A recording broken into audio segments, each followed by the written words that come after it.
मी आणि माझी छोटी बहीण भावाच्या लग्नाच्या खरेदीसाठी मार्केटमध्ये चाललो होतो. परत येत असताना माझ्या 15 वर्षाच्या बहिणीचा अपघात झाला होता आणि ती कोमात गेली. 2 वर्ष माझी बहीण कोमातच हॉस्पिटलमध्ये होती. एक दिवस अचानक डॉक्टरांचा फोन आला की तुमची बहीण गर्भवती आहे. ते ऐकून तर मला आश्चर्याचा धक्का बसला. मी पळतच हॉस्पिटलमध्ये गेले आणि तिथला CCTV फुटेज बघितले तर समोरचं दृश्य पाहून माझ्या पायाखालची जमीनच सरकली. कारण माझी बहीण तर, माझं नाव माधुरी आहे आणि माझ्या छोट्या बहिणीचे नाव विद्या. आम्ही मध्यमवर्गीय लोक होतो. माझ्या घरात माझे आईवडील, माझे 2 भाऊ आणि माझी बहीण विद्या राहत होती. आम्ही सर्व भावंड एकमेकांवर खूप प्रेम करायचो. आम्ही दोघी बहिणीचं म्हणायला शरीर 2 होते, पण आमचा आत्मा मात्र एकच होता. माझी बहीण विद्या दिसायला फार सुंदर होती. आमच्या घरात माझ्या मोठ्या भावाच्या लग्नाची तयारी सुरू होती. लग्नाला फक्त 2 आठवडे बाकी होते. आमच्या घरातील हे पहिलेच लग्न असल्यामुळे सर्वजण खूप आनंदी होते. मी आणि विद्याने भावाच्या कार्यक्रमासाठी सारखेच ड्रेस घेतले होते. विद्याचा अपघात झाला त्या दिवशी मी, विद्या आणि आई मार्केटमधून शॉपिंग करून रस्ता क्रॉस करून पलीकडे जात होतो. तेवढ्यात समोरून अचानक एक कार जोरात आली. विद्याने त्याला हात करून इशारा देखील केला, परंतु ती गाडी न थांबताच विद्याला टक्कर देऊन पुढे निघून गेली. विद्याचा मोठ्याने ओरडण्याचा आवाज सगळीकडे पसरला. विद्या रक्ताच्या थारोळ्यात पडली होती. शॉपिंग केलेल्या पिशव्या रस्त्याला अस्तव्यस्त पडल्या होत्या. पाहता पाहता विद्याभोवती लोकांची गर्दी झाली. आई बेशुद्ध पडली होती. लोक आईच्या तोंडावर पाणी मारून तिला उठवण्याचा प्रयत्न करत होते. मी एक नजर आईकडे टाकली, पण सगळ्यात जास्त काळजी मला विद्याची वाटत होती. माझा भाऊ पार्किंगमध्ये गाडीपाशी उभा होता. आरडाओरडा ऐकून माझा भाऊ पण तिथे आला. विद्याला एवढा मार लागला होता की तिच्याकडे बघून असं वाटलं होतं की ती या जगात नाही. तेवढ्यात कुणाचा तरी आवाज माझ्या कानावर आला, तिचा श्वास चालू आहे, लवकर ॲम्ब्युलन्स बोलवा. त्यानंतर आम्ही सर्वजण हॉस्पिटलमध्ये कसे पोहोचलो मला काहीच शुद्ध नव्हते. डॉक्टरांनी विद्याची अजिबात गॅरंटी दिली नव्हती. डोक्याला खूप मार लागल्यामुळे आणि रक्तस्राव प्रमाणापेक्षा जास्त झाल्यामुळे डॉक्टरांनी तिचं ऑपरेशन करायचं ठरवलं. पण ते म्हणाले की ऑपरेशन करूनही आम्ही विद्याची गॅरंटी देऊ शकत नाही. या दरम्यान त्यांचा मृत्यू होऊ शकतो किंवा त्या कोमात पण जाऊ शकतात. डॉक्टरांचं ते बोलणं ऐकून माझे आईवडील डोक्याला हात लावून बसले होते. विद्या आमच्या भावंडात लहान असल्यामुळे सगळ्यांचीच खूप लाडकी होती. डॉक्टरांनी ऑपरेशनसाठी विद्याला ऑपरेशन थिएटरमध्ये आणलं. बाहेर सर्वजण विद्यासाठी प्रार्थना करत होते. डॉक्टर कधी काय बातमी सांगतील याचा अजिबात भरोसा नव्हता. काही वेळानंतर डॉक्टर बाहेर आले. आम्ही सर्वजण पळतच डॉक्टरांपाशी गेलो. डॉक्टर म्हणाले की ऑपरेशन झालं आहे, पण विद्याची तब्येत खूपच खराब आहे. आपण सकाळपर्यंत त्या शुद्धीवर येण्याची वाट बघूयात. त्या शुद्धीत नाही आल्या तर कोमात जातील. आता आम्ही सर्वजण देवाकडे प्रार्थना करू लागलो होतो, परंतु 2 दिवस झाले विद्याला शुद्ध आलेच नाही. डॉक्टरांनी जी बातमी आम्हाला सांगितली ती खूपच भयानक होती. डॉक्टर म्हणाले की विद्या कोमात गेली आहे. तिला शुद्धीवर येण्यासाठी किती दिवस लागतील हे आम्ही पण सांगू शकत नाही. तुम्हाला जर खाजगी हॉस्पिटलचा खर्च परवडत नसेल तर तुम्ही त्यांना सरकारी हॉस्पिटलमध्ये भरती करू शकता. माझा भाऊ आणि वडिलांना तिला या हॉस्पिटलमधून काढायचं नव्हतं. त्यांना विश्वास होता की विद्यावर इथे चांगले उपचार होतील आणि ती लवकर बरी होईल. म्हणून आम्ही विद्याला खाजगी हॉस्पिटलमध्येच ठेवण्याचा निर्णय घेतला. परंतु 2 महिन्यानंतर विद्याच्या उपचाराचा खर्च 3 लाख रुपये आल्यामुळे नाईलाजाने वडिलांनी तिला सरकारी हॉस्पिटलमध्ये भरती केलं. आमच्यापैकी रोज एक जण विद्यापाशी थांबू लागलं. असेच 2 महिने निघून गेले. विद्या मात्र आपल्या बेडवर निपचित पडून होती. त्यानंतर खूप मोठ्या मुश्किलीने आम्ही भावाला लग्न करण्यासाठी तयार केलं. तो म्हणत होता की जोपर्यंत विद्या बरी होत नाही तोपर्यंत मी लग्न करणार नाही. पण अशा परक्याच्या मुलीला आम्ही जास्त काळ थांबवू शकत नव्हतो. नाईलाजाने खूप साध्या पद्धतीने माझ्या भावाचं लग्न आम्ही लावून दिलं. रेणुका आमच्या घरात सून म्हणून बनून आली. माझी वहिनी खूप चांगली होती. लवकरच तिने घराची सर्व जबाबदारी आपल्यावर घेतली, कारण आई अजूनही विद्या कोमात असल्याच्या धक्क्यातच होती. ती नेहमी आजारी राहत असल्यामुळे तिला आता काम होत नव्हतं. माझा बराचसा वेळ अभ्यास करण्यातच जात होता आणि बाकीचा वेळ मी विद्यापाशी थांबत होते. मी हॉस्पिटलमध्ये गेल्यावर विद्यासोबत बोलण्याचा खूप प्रयत्न करायचे, पण विद्या मात्र माझं बोलणं गुपचूप पडून ऐकत होती. आम्ही रात्रंदिवस विद्या बरी व्हावी म्हणून देवाकडे प्रार्थना करत होतो. असेच 1.5 वर्ष निघून गेले, परंतु विद्याला शुद्ध आली नाही. आता मात्र वाट पाहून सगळेच थकले होते. माझा भाऊ पण त्याची नोकरी आणि बायको पोरात मग्न झाला होता. त्यात त्याची पण चूक नव्हती. आता त्याच्या डोक्यावर पण जबाबदारी वाढली होती. माझ्या आईवडिलांच्या देखील बऱ्याच वेळा हॉस्पिटलमध्ये चक्रा व्हायच्या. त्यावेळी डॉक्टर त्यांना म्हणायचे की तुम्ही विद्याची अजिबात काळजी करू नका, इथे त्यांची काळजी घ्यायला आमचा स्टाफ असतो. विद्यामध्ये थोडीशी जरी हालचाल जाणवली तरी आम्ही तुम्हाला लगेच कळवू. त्याच दरम्यान माझा साखरपुडा आमच्याच गावातील विहानसोबत झाला होता. विहान एक चांगला मुलगा होता. मी माझ्या सर्व सुखदुःख विहानजवळ बोलावून दाखवलं. एक दिवस तर आई कंटाळून म्हणाली, विद्या त्याच दिवशी अपघातात मरण पावली असती तर बरं झालं असतं. तिचे आता असे हाल डोळ्याने बघवत नाही. आईचं ते बोलणं एकदम काळजाला पार करून गेलं होतं.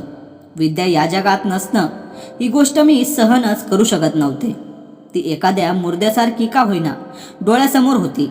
विद्याच्या विचाराने माझे आईवडील दोघेही खूप आजारी राहू लागले. मी त्यांचीच काळजी घेण्यात व्यस्त झाले होते. आता माझ्या दोन्ही भावांचे लग्न झालं होतं. ते आपापल्या संसारात मग्न झाले होते. घरातील वाढत्या जबाबदारीमुळे माझं देखील विद्याजवळ जाणं कमी झालं होतं. या घटनेला 2 वर्ष होऊन गेले आणि अचानक एक दिवस हॉस्पिटलमधून फोन आला. मी खुश झाले, कारण मला वाटले विद्याला शुद्ध आली असेल. पण त्यांनी फोनवर जे सांगितलं ते ऐकून माझ्या पायाखालची जमीनच सरकली. डॉक्टरांनी सांगितलं की तुमची बहीण गर्भवती आहे आणि त्यांची तब्येत खूपच बिघडली आहे. ही बातमी ऐकताच घरात एकच गोंधळ उडाला. कुणाला काहीच समजत नव्हतं. हे कसं शक्य आहे? ते बोलणं ऐकून आम्हाला असं वाटत होतं की कोणीतरी आम्हाला जन्मपेटीची शिक्षा ठोठावली आहे. आमच्याजवळ बोलायला शब्दच नव्हते. याचाच अर्थ असा होता की कोणीतरी विद्या शुद्धीत नसल्याचा फायदा घेतला होता. माझी बहीण तर पूर्णपणे कोमात होती. तिच्यासोबत जे काही झालं होतं त्या हॉस्पिटलमध्ये झालं होतं, कारण माझी बहीण तर तिथून कुठे जाऊ शकत नव्हती. ती तर मागच्या 2 वर्षापासून या एकाच जागी कैद्यासारखी राहत होती. माझी बहीण कोमात गेली हा आमच्यासाठी एक मोठा धक्का होता आणि त्यापेक्षाही मोठा धक्का होता की ती कोमात असताना प्रेग्नेंट राहिली होती. तिची तब्येत अचानकच खूप बिघडल्यामुळे डॉक्टरांनी तिचा चेकअप केलं, तर ते पाहून डॉक्टरांना देखील धक्काच बसला. 2 वर्षापासून कोमात असणारी मुलगी असं कसं करू शकते? काय ती आम्हाला सर्वांना धोका देत होती का? काय ती असा काही खेळ खेळत होती का ज्या गोष्टीपासून आम्ही दूर होतो? पण हे शक्य नव्हतं. ती आम्हाला कधीच धोका देऊ शकत नव्हती. परंतु पुन्हा प्रश्न तोच होता की हे सर्व कसं काय झालं होतं? मी हॉस्पिटलमध्ये गेले तेव्हा विद्या तिच्या बेडवर नेपचित पडलेली होती. मला तिच्याकडे बघून तिची कीव येत होती. तिचं आयुष्य उद्ध्वस्त केलं होतं. आम्ही मध्यमवर्गीय लोक होतो. कुणाला काय म्हणणार? माझ्या भावाने हॉस्पिटलमध्ये त्या गोष्टीबद्दल प्रश्न उठवला. आम्हाला CCTV फुटेज दाखवा, आम्हाला बघायचं आहे नेमकं आमच्या बहिणीसोबत हे घाणेरडे कृत्य कोणी केलं आहे. आता स्टाफ एकदम घाबरून गेला होता. ते म्हणाले की CCTV खराब आहे. त्यांच्या वागण्यातून स्पष्ट दिसत होतं की या सर्व गोष्टीत हॉस्पिटलमधील लोक पण सहभागी आहे. डॉक्टर आणि वॉर्ड बॉय काहीच बोलायला तयार नव्हते. माझ्या बहिणीसोबत जे झालं होतं ते या हॉस्पिटलमध्येच झालं होतं, पण हॉस्पिटलची बदनामी होईल म्हणून कोणीच तोंड उघडायला तयार नव्हतं. हॉस्पिटलवाल्यांनी माझ्या भावाला शांत करण्याचा प्रयत्न केला, पण माझ्या भावाने पोलिसांकडे जाण्याची धमकी दिली. मला हॉस्पिटलमध्ये विद्याजवळ थांबण्याची खूप इच्छा होती, पण माझा भाऊ मला रागातच म्हणाला, इथले वातावरण ठीक नाही. हे लोक कोमात असलेल्या मुलीसोबत काहीही करू शकतात. तर मग तुझ्यासोबत? माझ्या भावापुढे मी काहीच बोलू शकले नाही आणि मी त्याच्यासोबत घरी गेले. सगळ्यांचं म्हणणं होतं की आपण हॉस्पिटल विरुद्ध तक्रार करूयात, पण माझे वडील म्हणाले, जर लोकांना माहीत झालं की विद्या गर्भवती आहे तर आपली बदनामी होईल. मी विचार केला की यात बदनामी येण्याचा प्रश्न येतोच कुठे? बिचारी गेल्या 2 वर्षापासून कोमात आहे. तिला आपल्यासोबत काय झालं आहे हे देखील माहीत नाही. मग या सर्व गोष्टीत तिचा काय दोष आहे? आता मला या समाजाचा व त्या अत्याचारी लोकांचा राग येऊ लागला होता. या गोष्टीला 2 दिवस झाले होते तर हॉस्पिटलमधून पुन्हा फोन आला की विद्याचा मृत्यू झाला आहे, तिची डेड बॉडी घेऊन जा. ते ऐकून आम्हाला सर्वांना खूप मोठा धक्का बसला. आम्ही तर आशा लावून बसलो होतो की विद्या आता बरी होईल, पण ती सर्व दुःख सहन करून हे जग सोडून निघून गेली होती. विद्याला शेवटचं घरी आणण्यात आलं. तब्बल 2 वर्षानंतर विद्या घरी आली होती आणि ते पण या अवस्थेत. पांढरं कापड गुंडाळून आता ती समाधानाने झोपली होती. असं वाटत होतं की बरेच काळापासून ती झोपलेलीच नाही. आता तिच्या चेहऱ्याकडे बघून असं वाटत होतं ती आपली जीवनाची लढाई जिंकली आहे. ती पण या आयुष्याची लढून लढून थकली होती. माझ्या बहिणीशिवाय माझे जीवन अपूर्ण होतं. शेवटी माझ्या बहिणीचा अंत्यसंस्कार करण्यात आला. माझा भाऊ अंत्यविधी करून घरी आल्यावर भिंतीला टकरा घेऊ लागला. आई तर तीनदा बेशुद्ध पडत होती. सगळं घर आक्रोशाने भरून उठलं होतं. ही गोष्ट फक्त आम्हालाच माहिती होती की विद्यासोबत तिच्या पोटात असणाऱ्या जीवाचा देखील मृत्यू झाला होता. सगळ्यांना माहीत होतं हे हॉस्पिटलमधील संरक्षकांचं काम आहे.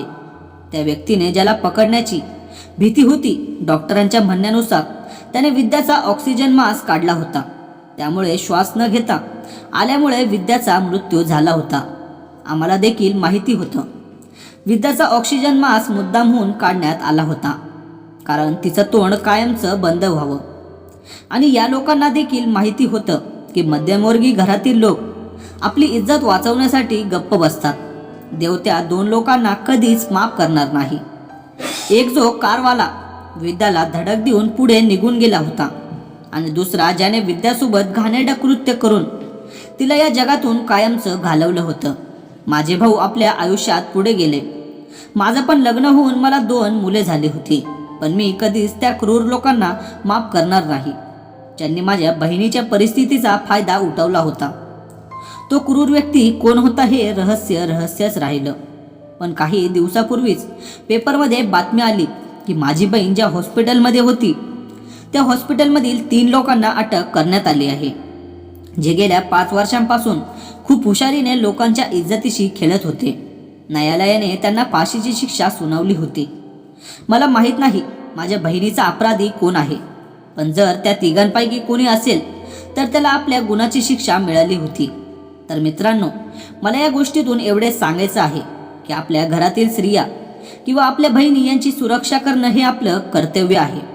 आजारपणात आपल्या माणसांना कधीच एकटं सोडू नका. त्यांच्यासोबत राहा. माहीत नाही एखादा राक्षस त्यांना कधी गिळून जाईल.